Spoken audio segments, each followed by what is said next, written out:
Hey folks, Claire Shepard, WBAM Channel 3 News. What a fantastic Alabama game, Roll Tide. Right now, we're going to take our 2020 election special, which was 30 minutes, and condense it down into 5 minutes so you've got the highlights on COVID-19, the Senate race, the House race, and what it means to you. We're going to start it off with Dr. Grayson Briggs. Dr. Grayson, take it away. COVID-19 certainly poses a threat to Alabama voters, with over 9 million cases in the U.S. and over 200,000 in Alabama. But Alabama voters have set a record in 2020 for total number of absentee ballots returned, surpassing 200,000 total. The COVID-19 pandemic is what political scientists call a medium-term factor, or in other words, it is a factor that candidates don't have any control over, but that can change over the course of any one election cycle. Increased access to absentee voting in response to the pandemic could be what is producing the record number of absentee votes in Alabama. And now our race to watch. With the exit of Bradley Byrne from the 1st District House race, 2 new candidates vie for the position, Democrat James Averhart and Republican Jerry Carl. We turn to Professor Jonathan Walsh of Auburn for more insight. Thanks, Claire. Glad to be here. Now, the District 1 seat is an open election ever since the previous incumbent, Bradley Byrne, dropped the House to run for the Senate. So top election experts should expect a retirement slump for Republican candidate Jerry Carl. We can expect Jerry Carl to play to the strong Republican roots of District 1, which hasn't seen Democratic representation since 1963.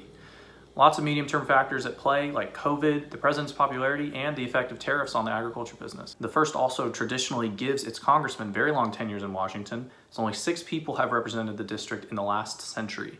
So the winner of this election will likely enjoy a long tenure. Next up, let's talk polls with policy analyst Christina Cameron of the Alabama Policy Institute. Having me today, this district is considered solid Republicans, that is plus 15 in favor of Republicans. It was one of the 5 districts to swing Republican in 1964. Republicans in this district tend to win by big margins as they've supported George W. Bush with 64% in 2004 and 68% in 2000. In 2008, John McCain received 61.01% of the vote. Heading into the 2020 election, the Republican Party holds 6 of the 7 congressional seats for Alabama. Jerry Carl will be no exception, as I predict that he will defeat Averhart with at least 64% of the votes. And now, on to our fearless and masked up reporter, Gabby Aguirre on the street. Thanks, Claire. I'm here with a gentleman from Mobile, Alabama. What's your opinion of our current president? Oh, great guy. Love him. Law and order, Roll Tide. Well, if you had to choose between Republican Jerry Carl and Democrat James I'll stop you right there. You said his name was Jerry Carl. I'm voting for Jerry Carl, for sure. Republican. Yeah. Okay, well, would it change your mind if I told you that Averhart is an ex-Marine and a member of his local church? Looks like that voter is strongly in the red camp. Now, on to the race for the Senate. Let's turn to Auburn political expert Susanna Ebbett. Thank you for having me today. Up until the 1960s, Alabama voted almost strictly Democratic. After the Civil Rights era and the split of the New Deal coalition, Alabama became a solid red state. The most important issues for Alabama in this election are education, healthcare, and poverty. Doug Jones won the seat in a special election in 2017, and unfortunately for him, his incumbency advantage isn't much of an advantage. His liberal opinions and lack of constituency work could cost him his seat. He doesn't seem to be a single-minded seeker of re-election. It's possible that Doug Jones is just trying to run a successful campaign in order to put himself in the running for Biden's Attorney General. The challenger is Tommy Tuberville, a former football coach. Tuberville has run a low-key campaign that shows that he's not afraid of losing. He has raised significantly less than Jones. In a state where football is the most important thing, we'll see if Alabama fans will hold their grudge on the former Auburn coach and put football over partisanship. Back to the data and the polls with polling expert Haley Bray.